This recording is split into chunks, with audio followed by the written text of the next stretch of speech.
अस्सलाम वालेकुम। आज हम जो हमारे रिमेनिंग न्यूमेरिकल्स रह गए थे इम्पोर्टेंट न्यूमेरिकल्स में, जो 5 न्यूमेरिकल्स बाकी थे उनको हम करेंगे। उसमें से सबसे पहले जो आज हम डिस्कस करना चाह रहे हैं, और ये पार्ट 4 है इसका, हमारे जो लेक्चर की सीरीज़ थी न्यूमेरिकल्स की, लास्ट पार्ट है। इसमें क्वेश्चन नंबर 16 जो था, 16 न्यूमेरिकल, उसमें ये कहता है कि a 500 gram stone is thrown up with a velocity of 15 meter per second, find its potential energy and kinetic energy। मतलब ये कहते हैं कि एक स्टोन जिसका मैस 500 ग्राम है। अब सबसे पहली चीज़ कि मैस आपको गिवन है 500 ग्राम आ गया। इस throne up with a velocity, ऊपर फेंका गया जिसकी वेलोसिटी 15 मीटर पर सेकंड है। वेलोसिटी आ गई। डाटा के अंदर हम ये लिख रहे हैं फाइंड इट्स पोटेंशियल एनर्जी और काइनेटिक एनर्जी। तो हम ये दोनों फाइंड करेंगे, पोटेंशियल और काइनेटिक, और ये दोनों इक्वल होंगे कैसे।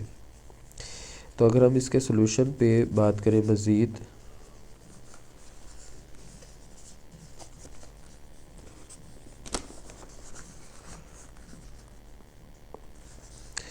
तो अब अगर हम इसके सोल्यूशन को गौर से देखें तो सोल्यूशन में सबसे पहला काम ये हमने करना होता है कि जो हमारे जो डाटा है वो आपका न्यूमेरिकल जो है उसके अंदर आपका यूनिट जो होता है वो आपका स्टैंडर्ड होना चाहिए। तो ग्राम में गिवन था तो हमने सबसे पहले उसको किलोग्राम में कन्वर्ट किया, तो 1000 से डिवाइड किया, तो ये 0.5 kg आ जाएगा।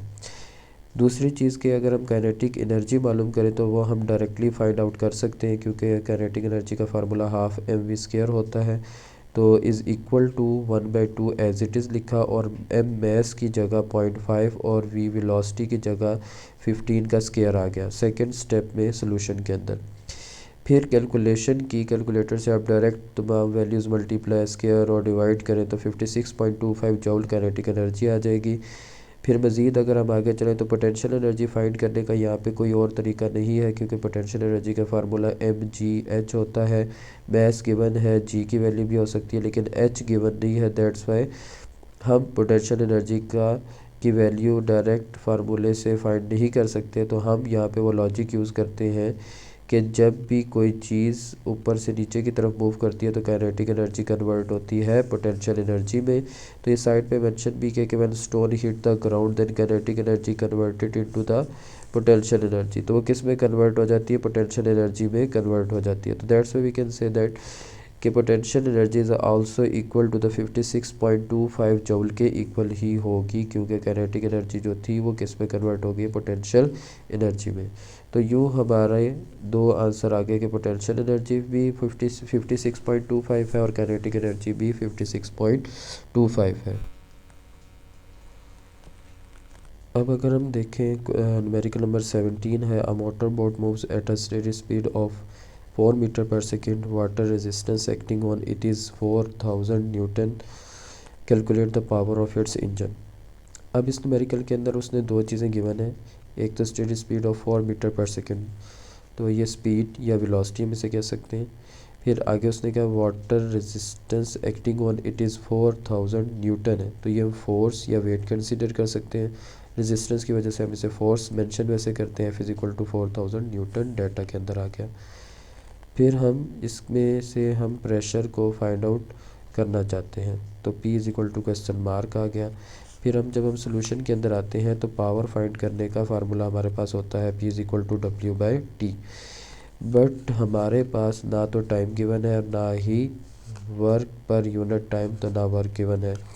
तो वर्क का फार्मूला हम यूज़ करते हैं Fs, और T एज इट इज़ रहता है, तो उसकी जगह हम ये पुट कर देते हैं। फिर नेक्स्ट स्टेप मज़ीद F एज इट इज़, तो S/T अगर हम देखें तो S/T जो है वो हमारा किसके इक्वल होता है? V वेलोसिटी के इक्वल होता है, V वेलोसिटी के इक्वल होता है। और तो F एज इट इज़ और S/T की जगह V आ जाएगा।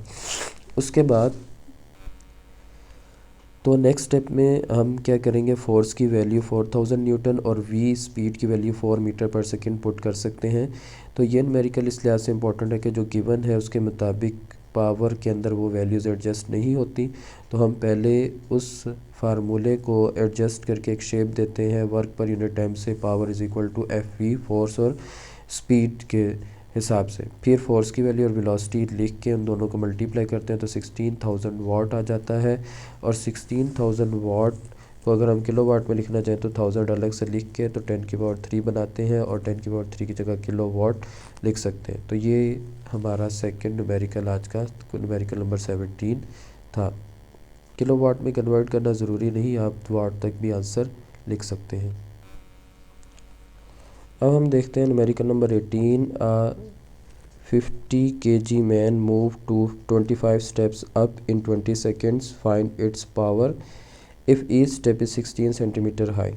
इस डाटा के अंदर वो ये कहता है कि आपका मैस 50 के लिखा हुआ है लेकिन ये kg है। और नेक्स्ट स्टेप में जब हम मैस से फोर्स या वेट बनाते हैं तो फोर्स या वेट का फार्मूला mg होता है और m की जगह 50 और g की वैल्यू 10 या 9.8 भी यूज़ कर सकते हैं। तो ये 500 न्यूटन बन जाएगा। अब ये तो फोर्स आ गई। आगे वो कहता है कि 25 स्टेप्स थे और टाइम उसको 20 सेकंड लग रहा था, तो वो हमने मेंशन कर दिया। अब हाइट ओवरऑल टोटल फाइंड करनी हो तो हम क्या करते हैं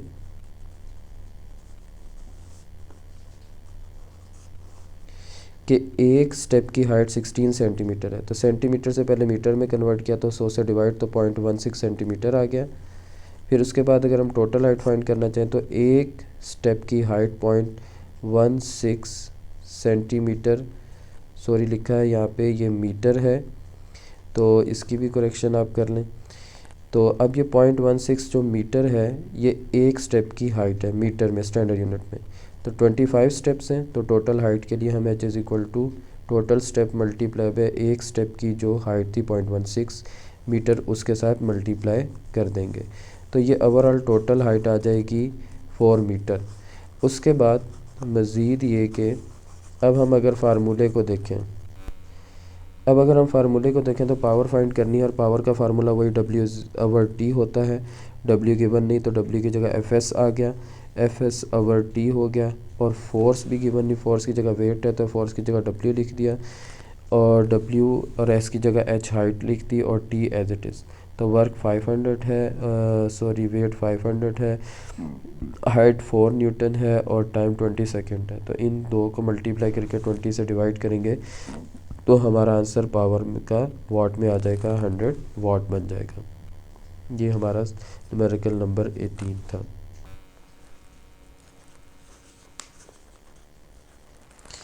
अब अगर हम न्यूमेरिकल नंबर 19 को डिस्कस करें तो a wooden cube of side 10 centimetre each. एक क्यूब है, क्यूब ऐसा बॉक्स होता है जिसकी हर साइड सेम लेंथ की होती है। तो क्यूब 10 सेंटीमीटर की एक साइड है, has been dip completely into water, वो पूरा पानी में डूब चुका है। Calculate the upthrust of water acting on it, उसके ऊपर अपथ्रस्ट फोर्स कितनी लग रही है वो फाइंड करनी है। तो सिंपल अगर हम डाटा को देखें तो डाटा में एक लेंथ 10 सेंटीमीटर है जिसको भी मीटर में कन्वर्ट भी किया तो 100 से डिवाइड तो 0.1 मीटर उसकी लेंथ आ गई एक साइड की। और उसने डायरेक्ट एक ही क्वेश्चन किया कि आप इससे फोर्स फाइंड करें। तो as we know that solution में अगर हम आते हैं कि upthrust force F is equal to rho GV के बराबर होता है, तो इसमें रो डेंसिटी ऑफ वाटर 1000 ही होता है, ये रिमेन कांस्टेंट होती है वैल्यू, और G की वैल्यू भी 10, ये भी कांस्टेंट है। V क्या है वो साइड पे है, हमने सोल्यूशन में मेंशन कर दिया कि V is equal to L cross L cross L, मतलब सेम क्यूब, ऐसा क्यूब जिसकी लेंथ सेम हो तो वो तीन लेंथ से मल्टीप्लाई करें तो वॉल्यूम आ जाता है। तो वॉल्यूम का फार्मूला हो गया लेंथ L क्यूब, L की वैल्यू 0.1 आई, 0.1 का क्यूब लिया तो 0.001 मीटर क्यूब आ गया। और force upthrust force F is equal to rho GV, तो रो की वैल्यू, G की वैल्यू और V की वैल्यू लिखी, तो उसके बाद ये हमारा आंसर आ गया force is equal to 10 newton. तो बहुत आसान न्यूमेरिकल लेकिन थोड़ा सा लॉजिकल है। अब हम चलते हैं आखिरी न्यूमेरिकल, हमारा न्यूमेरिकल नंबर 20 की तरफ।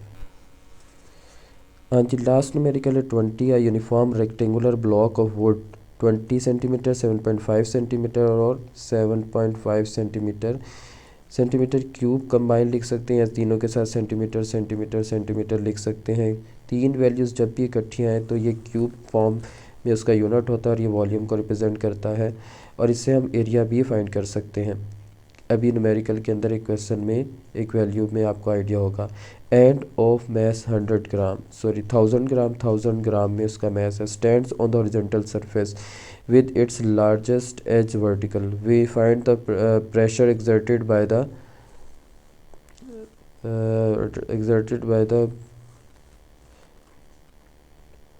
Block on the surface and density of the wood के ऊपर अप्लाई करता है। तो हमने प्रेशर फाइंड करना है।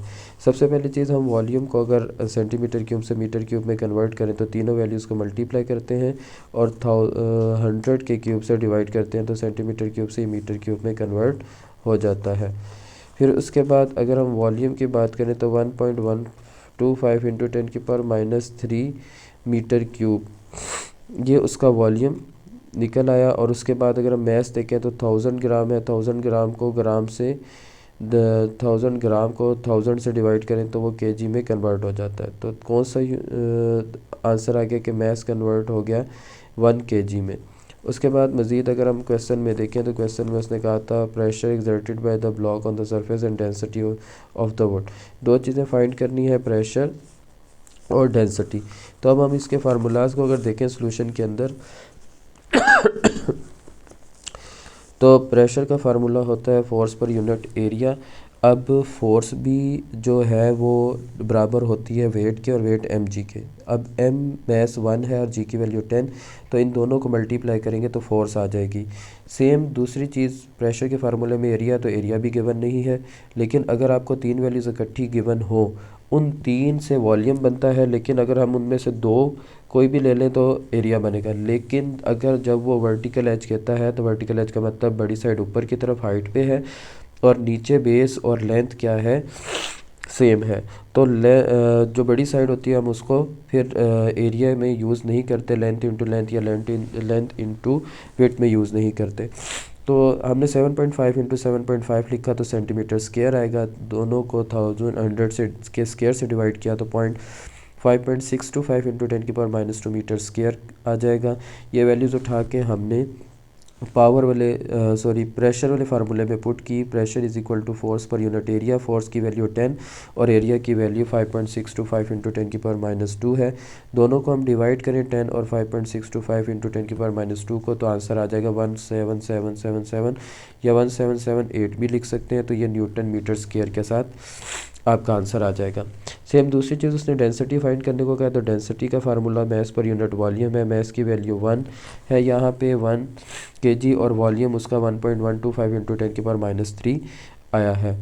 तो दोनों को डिवाइड करें तो आंसर आ जाएगा 889 किलोग्राम मीटर क्यूब kg पर मीटर क्यूब। तो ये दो हमारी रिक्वायरमेंट्स थी, प्रेशर और डेंसिटी, वो हमने कैलकुलेट कर ली। दी मोस्ट इंपॉर्टेंट न्यूमेरिकल्स हैं, आप लोग इसको अच्छी तरह करें और लाजमी नहीं कि यही एज इट इज़ आए, ये भी हो सकता है इनकी तरह की बहुत सी चीज़ें फाइंड आउट करने के लिए वो दे सकता है।